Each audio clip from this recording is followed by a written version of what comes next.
Dans le prochain épisode de Un si grand soleil, Elisabeth est au chevet d'Alain suite à son malaise. De son côté, Arnaud et Thaïs se rapprochent de plus en plus. Attention, les paragraphes qui suivent contiennent des spoilers sur l'épisode d'Un si grand soleil diffusé demain soir sur France 2. Si vous ne voulez rien savoir, ne lisez pas ce qui suit. Jeudi 25 avril dans Un si grand soleil. Arnaud et Thaïs se rapprochent à la pizzeria. Thaïs propose à son père de l'aider à dresser les tables mais il refuse car il ne veut pas mettre en retard sa fille. Il lui demande ensuite de rentrer tôt ce soir à la maison. L'adolescente passe en effet de plus en plus de temps chez les Aguera. Il craint que cela ne nuise à ses études. Thaïs se veut rassurante et assure à son père qu'elle sait concilier les deux. Quelques instants plus tard, elle reçoit un message vocal d'Arnaud qui l'invite à une soirée étudiante en droit qui se tient ce soir. De leur côté, Philippe et Anne sont de retour de leur week-end. Philippe est ravi de cette escapade et assure à son fils qu'il est en pleine forme. Arnaud reconnaît qu'il a meilleure mine. Au lycée, Thaïs confie à Maëva qu'Arnaud l'a invitée à une soirée. Mais elle hésite à y aller car elle ne veut pas sortir avec le fils de son patron.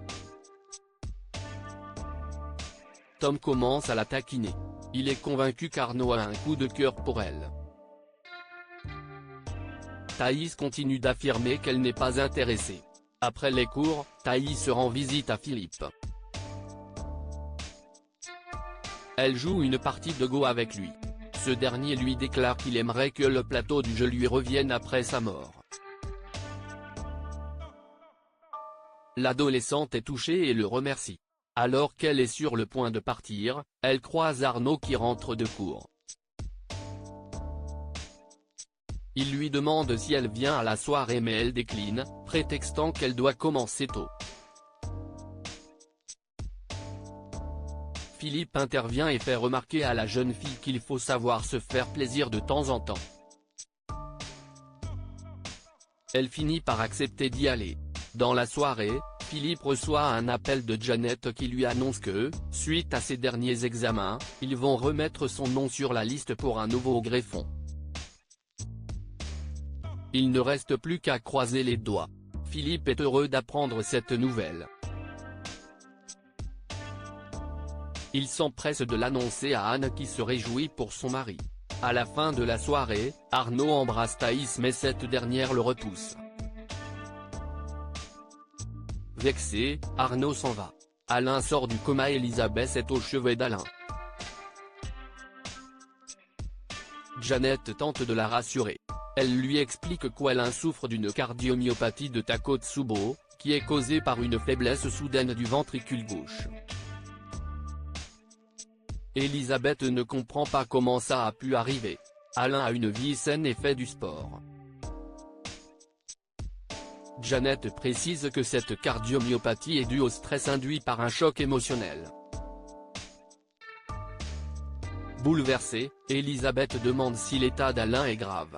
Janet lui confirme que son mari est sorti d'affaires.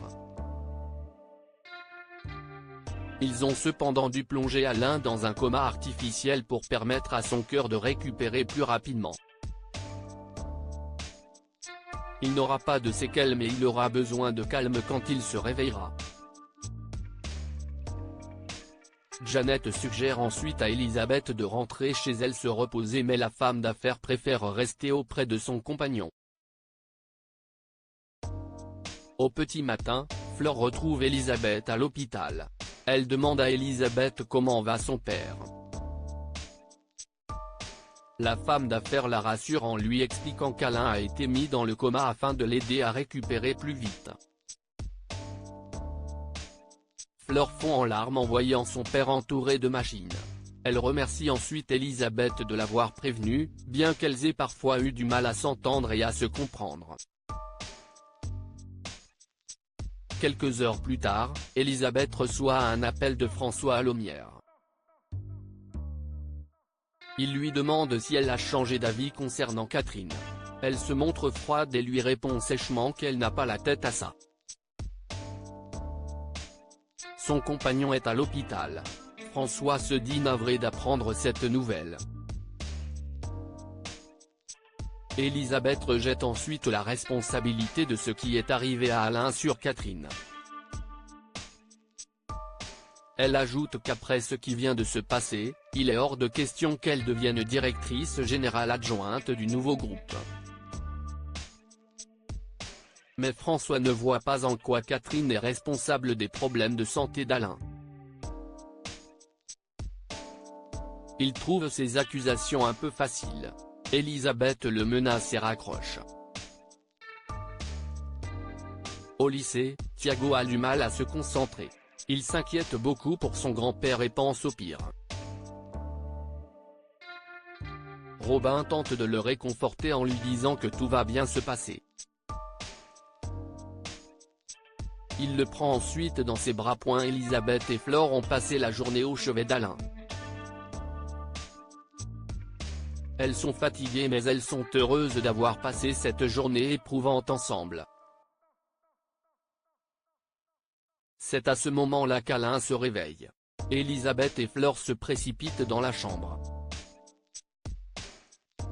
Alors que Flore part chercher une infirmière, Alain déclare à Elisabeth qu'il l'aime.